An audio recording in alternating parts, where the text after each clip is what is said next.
So the evaluation round which I used was of my Forex Funds, and they evaluate traders if if they know how to trade or not. So what they do is that they give you certain rules which you have to follow because you are basically trading their money.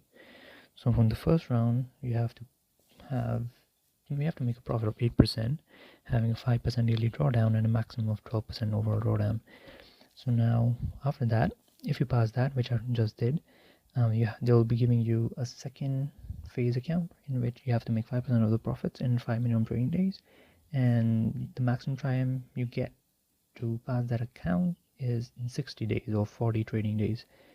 So which I literally did it in one day, which will be my next video on. And what you see about these platforms that they give you up to 85% of profit flip, and lowest targets in the market, which is 8% and 5%, which is really good, and low cost high quality option. I mean, the fee is pretty much good, like as compared to other prop firms like FTMOs, etc. Hello. So now you can see I just traded Nasdaq for my first phase, which was on 10 January. These were my orders and these are my fills and closing times.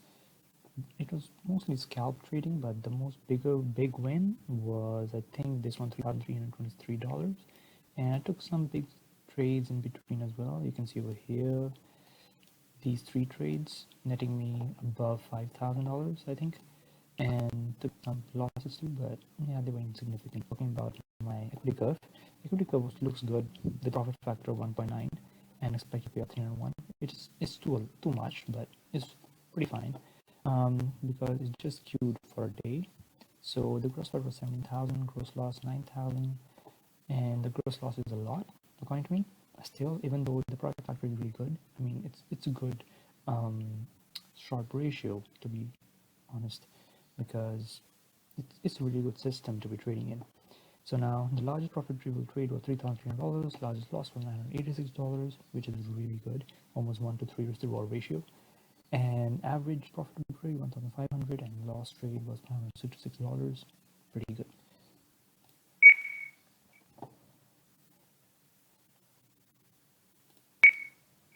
These are my this is my trading journal, not trading journal, but my dashboard. So now on the dashboard, you can see I have 26 days left, but I've already passed my profit target, which is $8,000, and you can see that it's been really good. Even though the win ratio 38%, my losses were really minor. My risk was managed, and I was able to pass this challenge in the first day itself.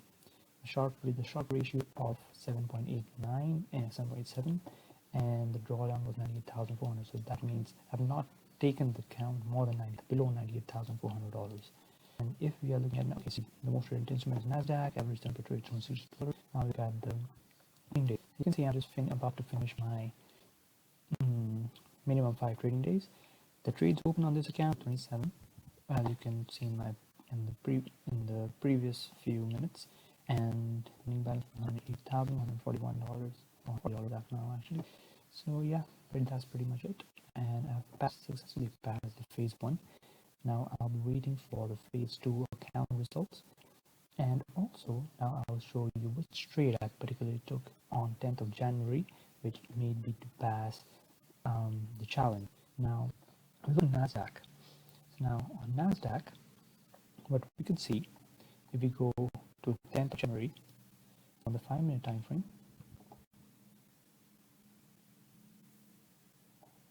it's hanging. Don't worry, it's hanging. I hate when it does this.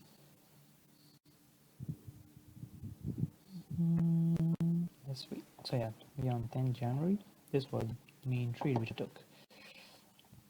This was the day support which I had on 15,160 level, and this trade was the one which I actually took.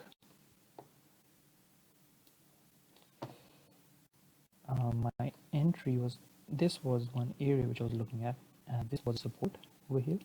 I can show it to you. This was support which I was looking for to hold, and it held when it was going above this 50,237 level. So my entries were basically aligned at this area.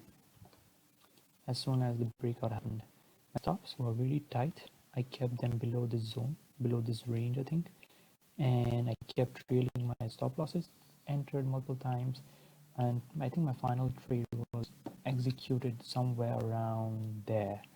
So it was an 11-hour trade. The set was 11-hour, but I took profit somewhere between here, closed most of my trades here, took some scalp entries over here, then held when this area was held, which is the support at one point before the new low was created for the day. I was confident that this area, the middle area, could be invalidated, as in the market could really push back to the closing price, which was around this area that day, and this was a big zone which I was looking for. Now, if I show you on the trading view, I think I have a picture of it. I'll show it to you right now.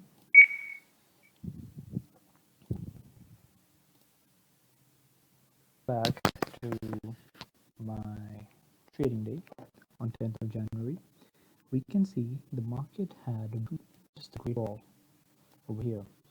So now the support broken. This was a accumulation of the Asian session. And then later on came after the German and the London market open. The London market and the German market pushed the price downwards, and now I know before the market really opened, even the German market opened, the DAX was falling. So it was really it was a bad day for the market, global markets in general. So after that, what happened was the market made a low that day. Now I knew that this is an order block now. So now what I'm looking for, if there is a reversal, possibility of reversal, I want the market to leave this order block and come back, retest it, form support, and then push up, which market did over here, if you can see. So now coming more into more detail, what I'll talk about is this particular area and this zone over here. Before the market pushed up and made a new high, beating this, it broke this high and broke this high. So two highs are broken, so the market structure have changed. So now this market structure to hold as a particular reversal point, what I need to see, I need to wait for, is the market to make a support around the area which it had respected at this point at one point. So after the market came here, I went down to the 1 minute time frame, entered, took multiple positions around somewhere around here.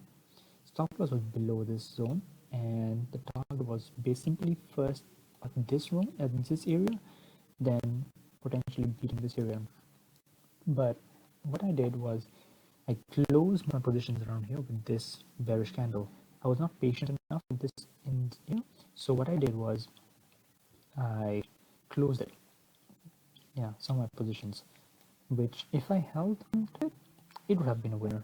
Would have made more than $10,000 till even this area, $10,000 to $12,000, even if till here. But I didn't hold because I was not supposed to hold that long, and it didn't suit my plan. I didn't have the patience to do it. So I took multiple entries with higher lot sizes, with good risk to reward ratios between these areas when it was breaking out.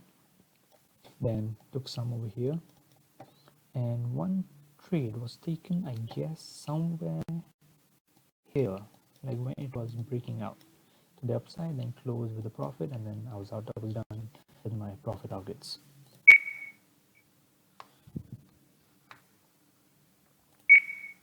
So yeah, that's pretty much it. So just keep in mind that in order for yourself to trade properly and with proper risk management, you need to risk a certain amount which won't hurt you throughout the day. Let's say 1% of your account is $1,000. Don't risk $1,000 on a particular setup directly. Scale in. Let's say you have a trade idea, which I had over here, which I wanted to scale in to the upside.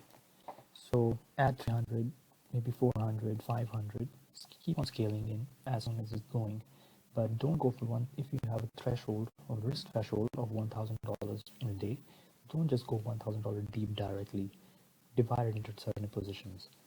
And yeah, that's pretty much it.